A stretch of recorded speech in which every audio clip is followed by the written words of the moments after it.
comienza narrándonos algunos de los aspectos de la ley, que luego se llamará la ley civil. ¿Sí? Tengamos presente que esta legislación comenzó a darse a partir del capítulo 20, ¿sí? Mírenlo. Desde el 2022. Ese tema lo estudiamos hace 15 días. A partir de ahí se comienza lo que se ha denominado el código del pacto. Entonces notemos que Dios dio instrucciones acerca del altar y luego prosiguió con leyes relacionadas con la esclavitud. La verdad es un poco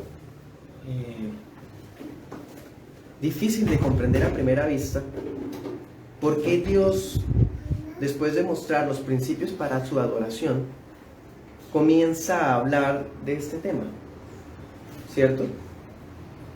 El versículo 1 dice que Dios le habló a Moisés diciéndole, la Biblia de las Américas, estas son las ordenanzas que pondrás delante de ellos. Si hacemos la pregunta ¿por qué Dios comienza con este tema? Podemos responderla recordando algo. Los israelitas acababan de salir, ¿de dónde? De Egipto, y allá que eran ellos, esclavos.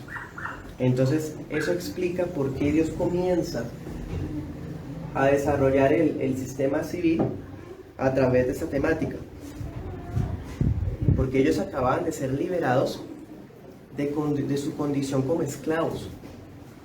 ¿Sí? A propósito, hay comentaristas que hacen una distinción entre las leyes y los decretos. Las leyes son los 10 mandamientos, básicamente, y los decretos vienen siendo entonces esto que vamos a comenzar a ver a partir de hoy. Vamos a estudiar esta primera parte, si Dios me permite, desde el 1 hasta el 11 en 2 puntos.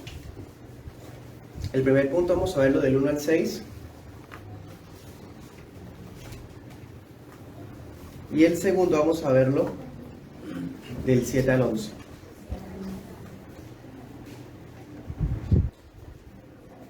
Primer punto. Limitaciones relacionadas con la dignidad. Comencemos. Estas leyes que estamos viendo hoy, hermanos, fueron dadas para ser aplicadas por el pueblo de Israel cuando ellos llegaran a la tierra prometida. Porque todavía, mientras ellos están en el desierto, es muy difícil e improbable que hubiese algunos israelitas con mejores condiciones, teniendo en cuenta que todos acaban de ser libres, hechos libres como de la servidumbre, ¿no? Entonces, todo esto va a aplicar cuando llegaran a la tierra prometida. Por ahora, no. ¿Sí? ¿Cuáles son las causas para que alguien tuviera que venderse como esclavo? Porque Éxodo 21, si usted lo vuelve a mirar, en el versículo 1, cuando dice, estas son las leyes que les pondrás, y luego en el versículo 2 dice, sí, tal cosa, y luego sí, tal cosa, da a entender que no era la regla ni tampoco era algo tan normal que hubiese esclavos en Israel. Pero podía darse la ocasión de que un hebreo, una hebrea, se viera en la obligación de venderse como esclavo o esclava. Por ejemplo, Levítico 25:39 nos da a entender que era por insolvencia, cuando alguien estaba muy mal económicamente. Deuteronomio 15:12 también habla al respecto. Comenta el doctor McDonald, abro comillas, un hebreo podía hacerse siervo para pagar una deuda, para hacer restitución por un robo, e incluso podía hacerlo por haber nacido de siervos hebreos. Cierro comillas. O sea, mirándolo bien, estadísticamente era muy difícil llegar a esta condición, pero era posible. Hay un caso por allá en Segunda de Reyes 4:1, que aparece una viuda de un profeta y le dice a Eliseo: Señor, tu siervo murió, tú sabes que él temía a Jehová, pero ahora el acreedor viene y quiere llevarse a mis hijos como esclavos, porque los había dejado con muchas deudas. ¿Sí? Entonces la manera de pagarlas era vendiendo sus servicios como esclavo, y vamos a ver ese desarrollo cómo es, porque la esclavitud, si nosotros la vemos en términos de las películas o términos de nuestro imaginario popular, vamos a darnos cuenta que es otra cosa. No es como el mundo lo pinta. Por lo menos las leyes aquí en las escrituras son distintas, brindan dignidad. En cambio, fuera de estas sí hay opresión y abusos. Llama la atención que la esclavitud es conocida como una de las figuras más inhumanas, más terribles.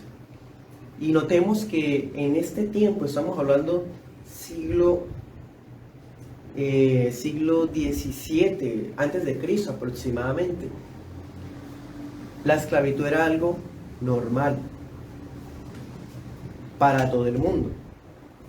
Y la esclavitud en los otros países era algo terrible. Ser esclavo de un egipcio, de un griego, de un babilonio, eso era lo peor. Pero Dios, en vez de anular la esclavitud, lo que hace es regularla. Y la regula bajo parámetros de dignidad y de equidad. Vamos a darnos cuenta que Dios va a prohibir cualquier tipo de práctica inhumana. Va a prohibir el tráfico sexual. Va a prohibir incluso el abuso de esclavos extranjeros, que esa era otra cosa.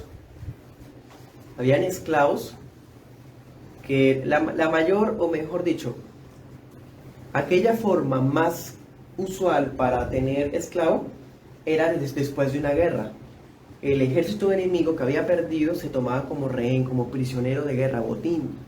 Entonces, ¿qué se hacía con esas personas? Se humillaban hasta matarlas, se mutilaban, y bueno, es terrible. Pero aún Dios brinda protección a los extranjeros que llegan bajo esclavitud en Israel. Es impresionante. Bueno, por ejemplo, Deuteronomio 24:7 prohíbe la esclavitud forzada. Y eso es bastante vanguardista, diría por ahí, bastante adelantado para su época. Porque ¿qué es lo que estamos viendo?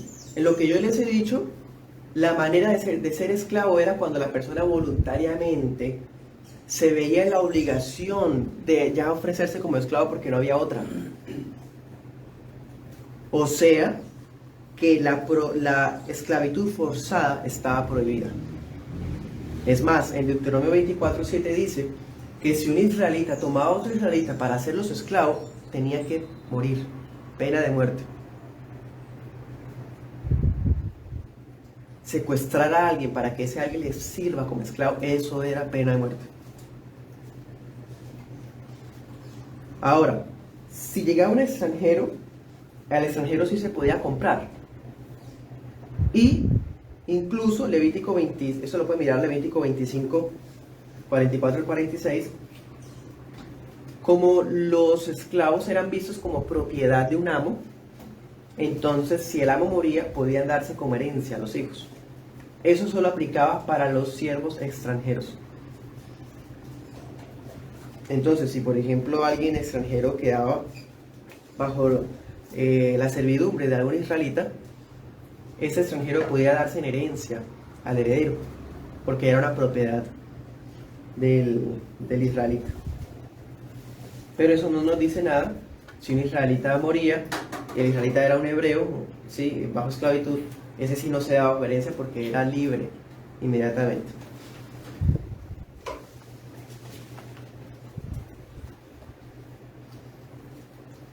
Otro detalle muy especial que tiene la esclavitud aquí en la escritura, que está legislada, es que, si ustedes se acuerdan, los días de reposo, con tan solamente recordar el cuarto mandamiento. ¿Cuál era el cuarto mandamiento? Acuérdate del día de reposo para santificarlo. y no harás ninguna obra tú, ni tu hijo, ni tu hija, ni tu siervo, ni tu sierva. Miren eso. Los esclavos, incluso los esclavos, eran beneficiados del día de reposo. Se les brindaba reposo, descanso en los festivos. Y ustedes saben que el pueblo de Israel era muy festivo. Tenía varias fiestas al año, cada 7 días su Shabbat, en fin. El esclavo disfrutaba de muchos beneficios en Israel. Sigamos adelante, Éxodo 21, versículo 2. Si un israelita compraba un esclavo hebreo, la servidumbre de este no podía extenderse más de 6 años. De tal forma que cuando llegara el 7º año, él podía jubilarse, por así decirlo. Y no tenía que pagar por su libertad. En el mundo pagano no era así. El que era esclavo lo era para siempre. Y si era ciudadano y perdía la ciudadanía y se volvía esclavo, se volvía un objeto para cualquier tipo de cosa o de entretenimiento del amo. Podía pasar los años que fueran. Incluso a veces pagaban y el amo decía que no había pagado. Las cantidades que se exigían para la libertad en los otros países era abrumadora. Un esclavo para ahorrar, para poder pagar por su libertad, era casi imposible. A propósito, usted mira allá en Éxodo 21, versículo 20. En este mismo capítulo se incluye como causal de que se libere al siervo, que el amo hiriera al siervo. Impresionante. Versículo 20, versículos 26 y 27. Imagínense que el amo en un momento de ira le da un puño a su esclavo, a su siervo. Si le deja el ojo lastimado o se le cae un diente, tiene que liberarlo. ¿Ven? Es impresionante porque está prohibiendo que el amo alzara su mano contra el esclavo. Se protege al esclavo de cualquier tipo de maltrato físico, incluso si da algún accidente, versículo 32.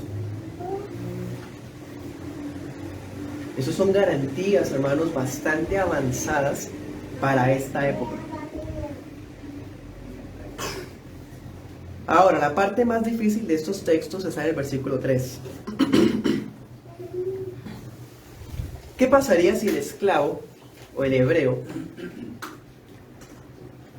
él ingresa a la servidumbre? ¿Sí? Voluntariamente, ya hemos visto. Sabemos que son 6 años. ¿Qué pasa si él entra casado? O si entra solo. Dice, debe salir como vino. Si llega a hacerse siervo estando solo, va a salir de la esclavitud después de los 6 años estando solo. Y si llega acompañado, pues va a salir con su esposa porque ya estaba casado. ¿Sí? Pero ahora notemos algo. A propósito de que hemos estado diciendo de que la persona queda liberada. Leamos este texto. Este sí quiero que lo leamos porque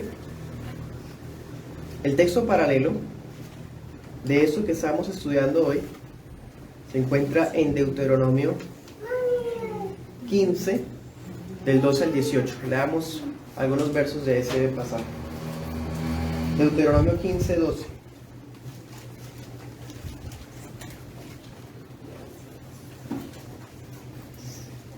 Usted se va a fijar que ahí habla exactamente lo mismo, pero es un poquito más específico en algunos detalles. Por ejemplo, miren el 13. Cuando dejes libre a tu siervo, ¿qué pasa? No lo enviarás con las manos vacías. El amo no podía despedirlo con las manos vacías. Esto implica lo que hoy llamamos ¿qué? Liquidación laboral. Hermanos, impresionante.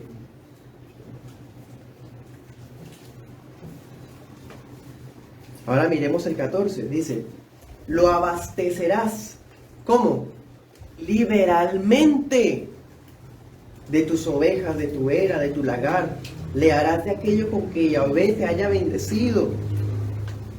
La remuneración por la libertad no era una limosna, no era una simple caridad. Debía ser una dádiva liberal, es decir, generosa y amplia, conforme Dios lo había bendecido. Qué hermoso, hermanos. Además, recordemos, con este acto, el amo está recordando que él fue esclavo una vez. Y está recordando que cuando los israelitas salieron de Egipto, ¿qué pasó? Dios les dijo que pidieran a los egipcios cosas y despojaron a los egipcios y salieron de Egipto con las manos llenas. No salieron con las manos vacías. Ahora, cuando un israelita, por condiciones de la providencia, tuviese que haberse vendido como esclavo, cuando llegara el límite a ese estado, a esa condición, el amo debía acordarse de eso y hacer que su siervo se fuera con manos llenas también. A uno le pasa, hermanos, que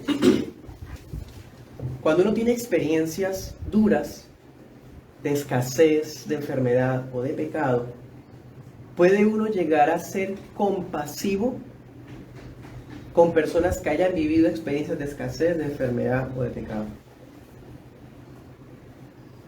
Esta nación era una nación esclava y ahora está mostrando una compasión muy profunda con los esclavos. Eso explica muchas cosas. Es como si ellos dijeran: estuvimos siglos bajo un gobierno déspota, capataces violentos, abusivos, no había descansos. Seguramente por 4 siglos no pudieron guardar el día sábado en ese entonces. Ahora que eran libres, no iban a volver a hacer lo mismo que le hicieron a ellos.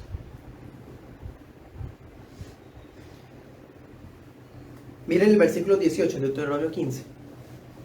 No te parezca duro cuando lo dejes libre, pues por la mitad del costo de un jornalero te sirvió 6 años, y Jehová tu Dios te bendecirá en todo cuanto hagas. Además de recordar él cómo Dios lo había liberado, el amo, él tenía un incentivo, que Dios lo iba a bendecir si él obedecía a estas órdenes. Por eso la palabra dice, por allá en Efesios, que honra a tu padre y tu madre es el primer mandamiento con promesa. Porque hay otros mandamientos que también tienen promesa. Este era uno de ellos. Aplicar las leyes de la esclavitud en ese entonces tenía promesa, que el Señor bendeciría. El amo debía guardar su corazón de dolerle cuando llegara el plazo. Ay, no, porque es que económicamente hablando, el jornalero era el que tocaba pagarle al diario, ¿sí? Hoy todavía se trabaja por días en algunas labores. Entonces, económicamente hablando, le salía más barato la mano de obra del siervo que la del jornalero. Entonces Dios le está diciendo, hasta en términos económicos, le dice: no te vaya a doler dejarlo libre, porque él te sirvió 6 años con mano de obra barata. Precisamente por eso no lo dejas también ir con manos vacías, porque el Señor te ha bendecido y por lo tanto puedes darle conforme Él te ha bendecido. Bueno, ¿no se acuerdan de algún caso que haya pasado todo lo contrario a esto? Un caso en la Biblia de alguien que fue siervo, que le cambiaban el salario a cada rato, que le tocó irse a escondidas porque si no lo roban. Jacob, el antepasado de los israelitas. El amo no solamente recuerda que él mismo fue un esclavo, sino su mismo patriarca, Jacob, fue esclavo de un tío que se volvió amo, abusivo, manipulador, tramposo, explotador. Nuevamente, ellos no iban a hacer lo mismo ahora. Anote este texto, Jeremías 31:13 en adelante. Pueden mirar en la casa. Estas leyes eran tan delicadas y Dios tomaba tan en serio la dignidad de los siervos que la gota que derramó el vaso de la ira de Dios contra los israelitas en días del templo de Salomón fue que ellos incumplieron estas leyes de los esclavos. Eso lo puede mirar allá en Jeremías 31. Cuando ellos desobedecieron esas leyes, dice que los amos prometieron dejarlos libres, dejarlos ir libres. Y cuando llegó el momento, les dolió y los volvieron a retener. Bueno, sigamos con el texto base, volvamos para allá. Verso 21, verso 4. Dice, si su amo le dio una mujer y ella le dio hijos o hijas, la mujer y sus hijos serán de su amo y él saldrá solo. Si el amo había provisto esposa al siervo durante su esclavitud y hubiese tenido hijos con ella, aquí viene la parte más difícil de todo el texto. La familia le pertenecería al amo. Esa parte es dura. Por eso nos acercamos a estos textos con reverencia, porque son inspirados por Dios. Pero versículos como este son utilizados por los detractores de la fe para hablar en contra de la Biblia. Hermanos, partamos de esto. El esclavo pasaba a ser una propiedad del amo. La diferencia con Israel y los otros países era que en los otros países, como el esclavo era una propiedad, era visto como un objeto, no un humano. Era una cosa con vida, pero como un animal. La diferencia es que en Israel, aunque era propiedad del amo, era alguien que tenía dignidad y que portaba la imagen de Dios. Por lo tanto, debía dársele el trato que Dios mismo está ordenando que se le dé. Pero culturalmente, todas las labores y las obras que el esclavo hacía mientras fuera esclavo son propiedad del amo. Socialmente, culturalmente, todo esto era propiedad del amo. Entonces, si el amo es el que le provee esposa durante su esclavitud, se entiende que la esposa que le proveyó es una criada de él. Si este esclavo da hijos a través de esa criada, los hijos nacieron bajo la potestad del amo. No son hijos de alguien que es esclavo, sino son vistos como siervos del mismo amo. Esa era la lógica de ese tiempo. Hoy día, pues eso es impensable porque ya hace un siglo se abolió la esclavitud. Pero miren esto, en versículo 5. A pesar de que esto parezca duro, se ofrece una garantía muy especial. Si el siervo se había apegado a su amo, noten esto, pone primero al amo que a la mujer y a los hijos. Porque el siervo entiende, eso era normal en la mentalidad de ese entonces. El siervo entendía que su familia no era de él, la que tuvo cuando llegó a ser esclavo, ¿no? Si ya llegó con familia a la esclavitud, es su familia, porque estaba libre cuando la tuvo. Esa familia era del amo porque la tuvo cuando era esclavo. ¿Bien? Como porque me entienden un poco mejor, acuérdense de Silpa y Bilha, las siervas de Jacob. ¿Sí? Ellas son concubinas, son siervas. No eran libres, eran esclavas. Pero los hijos que ellas dieron, ¿de quién eran? Del amo, Jacob. Bueno, que este caso es un poco más particular, ¿no? Ahorita en la segunda parte vamos a profundizar más en eso. Entonces, si él se apega a su amo, a su mujer y a sus hijos, versículo 5, otra vez, él podía decidir libre y voluntariamente quedarse con su amo. Entonces, ¿qué ocurría?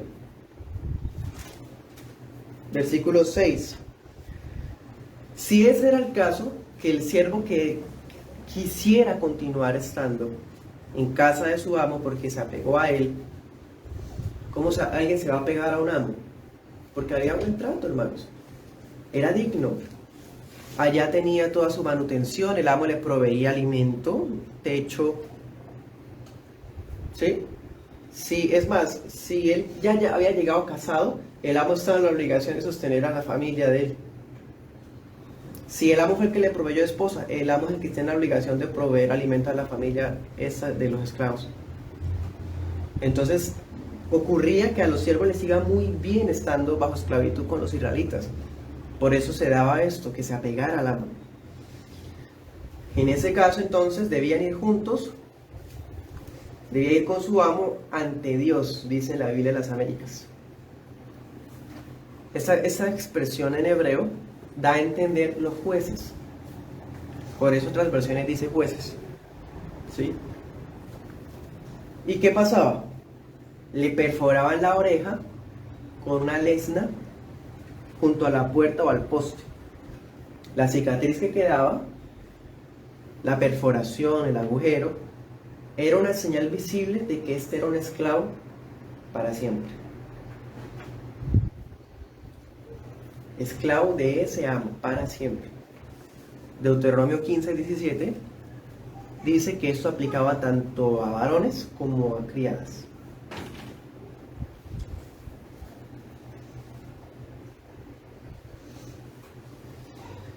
Ahora, notemos otra cosa ya para ir terminando, dar la oportunidad si tienen preguntas.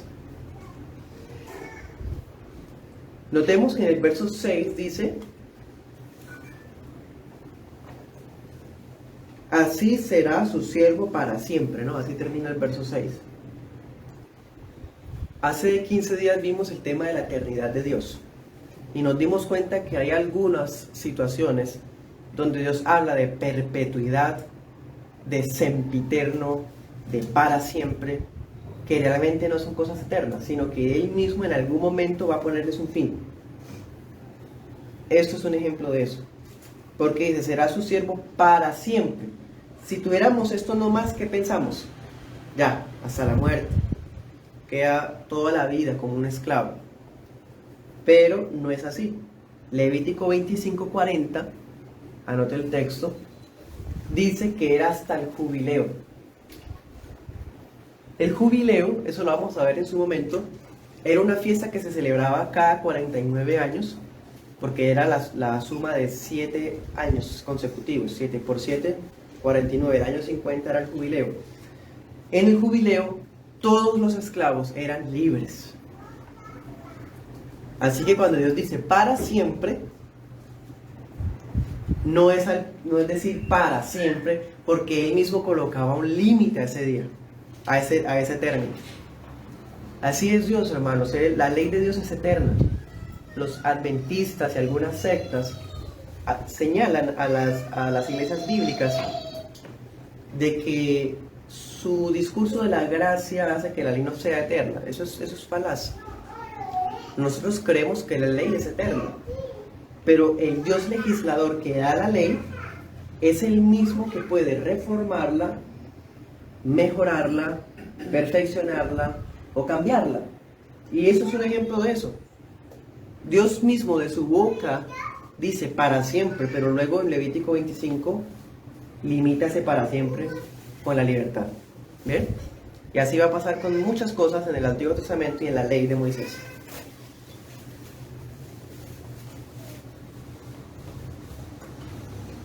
Para dar una aplicación a Cristo, hermanos, en esta mañana, la palabra de Dios dice que el Señor Jesús tomó la forma de siervo o esclavo. Cristo tomó la forma de siervo, haciéndose obediente hasta la muerte y muerte de cruz. El Señor, en la humillación del Hijo de Dios, se colocó bajo este régimen de esclavitud voluntariamente. Cristo es el siervo que aparece en Éxodo 21. Y es más, la escritura en el Salmo 40, versos 6 al 8, cuando el Padre habla con el Hijo en el pacto intratrinitario, en ese pasaje Cristo, vamos a leer, y el Padre tiene esta conversación. ¿Qué pasaje es, pastor? Salmo 40. 6. Sacrificio y ofrenda no te agradan. Has abierto mis oídos. Holocausto y expiación nos has demandado. No has demandado. Entonces dije, aquí vengo. En el rollo del libro está escrito de mí. El hacer tu voluntad, Dios mío, me ha agradado, y tu ley está en medio de mi corazón. El autor de Hebreos, en el capítulo 10, dice que este es Cristo el que está hablando.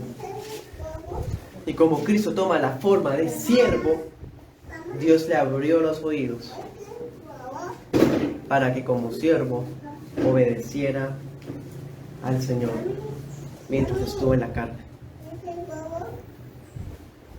Amén. Bueno, vamos a dar un espacio de unos 10 minutos. Si tienen preguntas. Yo hubiese querido abarcar todo.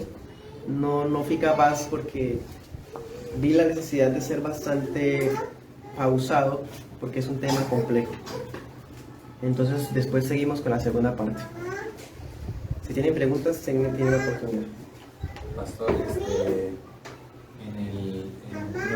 no entendí bien el para siempre con el tema de los jubileos. O sea, ellos duraban 6 años de esclavos. Si querían, al séptimo que se veían libres, si querían seguir, ellos voluntariamente lo pedían, iban ante los jueces, le perforaban la oreja, todo. Y ese para siempre, de ahí en adelante, no entendí el tema de los jubileos. Bueno, vamos a mirar el texto de los jubileos.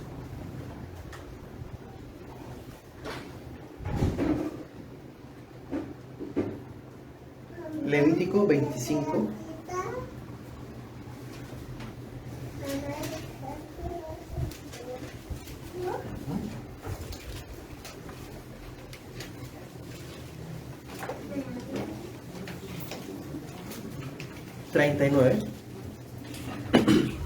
Dice, si tu hermano empobrece estando contigo, ¿ven? Y se vende a ti, no lo harás servir como esclavo, es decir, como hacen en los otros países, ¿no? Lo que vimos hoy. Como criado, como extranjero estará contigo hasta el año del jubileo. Está dando a entender, lo vas a tener en tu casa como si fuera un huésped. No lo vas a mirar como un esclavo en el imaginario del mundo. ¿Y qué dice? Hasta el año del jubileo te servirá. Versículo 41. Entonces saldrá libre de tu casa junto con sus hijos. Volverá a su familia y regresará a la posesión de sus padres. Y miren eso tan hermoso. Porque son mis siervos, los cuales saqué yo de la tierra de Egipto. No serán vendidos a manera de esclavos. No te enseñorearás de él con dureza, sino tendrás temor de tu Dios. Por allá en Romanos 14, el apóstol Pablo cita o alude a esto, y él dice, ¿quién eres tú para juzgar el siervo ajeno? Dando a entender que todos nosotros somos siervos de Cristo, y cuando nos enseñoreamos de otro, estamos incumpliendo estas leyes, esos principios que están vigentes, no como leyes civiles, sino como principios. ¿Sí? No enseñorearnos, porque todos, si somos siervos de Cristo, siervos y esclavos de Dios el Padre, si alguien abusa sobre otro, está abusando sobre un siervo ajeno. ¿Sí? Y particularmente con el tema de los jubileos, cuando llegaba el año 50 de ciertos periodos, por decir algo, a ver, yo me vendo como esclavo en el año cuando esas cuentas se llevaban en el país en ese entonces. Digamos, estamos en el año 47, o sea, faltan 3 años para el jubileo, y me vendí como esclavo en ese año. La ley dice que son por 6 años que yo debo ser esclavo, ¿cierto? Pero ya está próximo el jubileo. Entonces, cuando llegue el jubileo, yo soy libre, porque el jubileo era la proclamación de la libertad en todo el país. Hay un texto, bueno, creo que es este mismo capítulo, que desarrolla ese tema. Por ejemplo, pasaba lo mismo con los préstamos. Si alguien hacía un préstamo en el año 49, todos los préstamos quedaban cancelados. Entonces, si por ejemplo alguien hacía un préstamo en el año 49, el año 48, la gente se abstenía de prestar y Dios dice, no, préstale a tu hermano que lo necesita. Yo te bendeciré después. No pienses en tu corazón que porque ya va a llegar el jubileo, no te van a pagar. Parafraseándoles, ¿no? Entonces, miren tan hermoso todo ese tipo de garantías que ofrecía la ley de Dios entonces. Entonces, a eso se refiere el tema de los jubileos. Y si, digamos, él se había ofrecido como siervo, póngale 3 años antes del jubileo, y en ese tiempo, en esos 3 años antes del jubileo, hubiese tenido hijos y esposa, igual hubiera salido libre en el jubileo con todo hijos. Sale libre con todos sus hijos. Si él sale antes del jubileo, los hijos y la esposa son del amo, porque el jubileo no le aplicó. Bueno, porque a él sí se aplica 6 años. Por ejemplo, alguien que se esclavo en el año 22, 6 años, año 28, todavía falta mucho, entonces no le aplicaría el jubileo. Pastor, y los hijos y la esposa que él tuvo estando esclavos, ¿ellos también aplicaban los 6 años o ellos no eran determinados? La cuenta era en cabeza del esposo. Dense cuenta que cuando el esposo estaba casado, la esposa también quedaba como esclava, porque siempre se ha visto así, el hogar es en la cabeza. La cabeza es lo que la doctrina es la cabeza federal. Hay un representante, el representante de la casa es el esposo. Como está el esposo, así se ve también la situación del hogar. Entonces, en este caso, si el esposo era esclavo, toda la familia era esclava. Y claro, porque si el esposo es el proveedor y no tiene cómo responder, y se es como esclavo, pues ¿qué se deduce? La familia, la esposa y los niños, pues ¿qué? Están antes en peores condiciones. Bueno, hermano Alberto. La palabra dice que nosotros nacemos siervos de Jesucristo. Digamos, ¿cómo podríamos aplicar, digamos, esa libertad que tenemos en Jesucristo, digamos, o somos siervos para siempre en la eternidad? Buena pregunta, hermano. Eso lo iba a tocar en la aplicación de la segunda parte, y es que todos somos siervos. Todo el mundo es esclavo.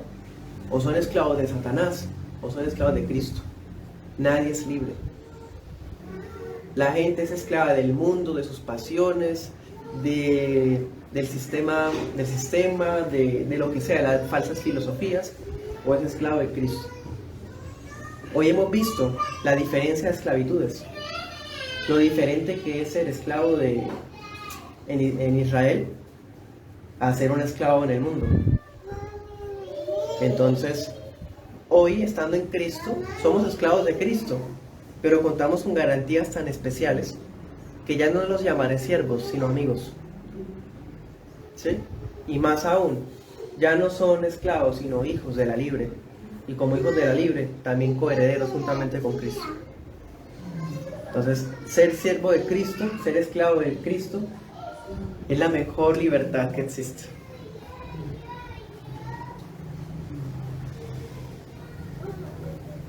¿Alguien más?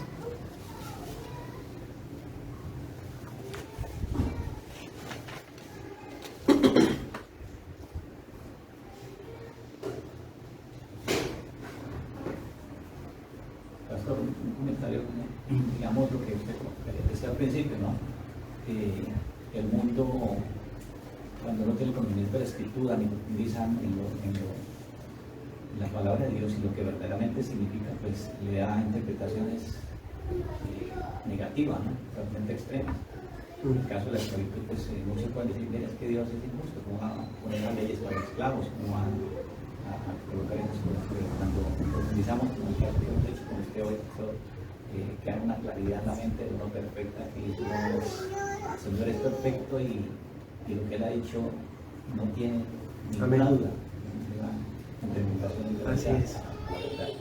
Y uno, hermano, a propósito de ese aporte,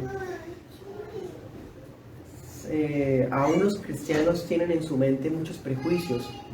Hay muchos cristianos que se acercan a esto y se escandalizan, siendo cristianos, o sea, no yendo tan allá, tan afuera. El mundo obviamente lo utiliza para burlarse y negar a Cristo, a Dios. Pero hay cristianos que utilizan esto para decir, ve, no hay que estudiar eso. Por el contrario, ojalá se estudiara la Biblia positivamente en todas las iglesias, de tal forma que eso que estamos aprendiendo nosotros, lo supieran todos.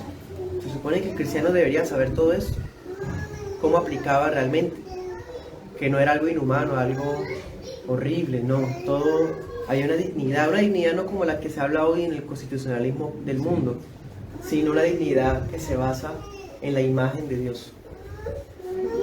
¿No? Hermanos, vamos a tener un receso. Ahorita a las 10 comenzamos con el culto de adoración. A todos los que nos acompañaron, gracias y paz, el Señor les bendiga.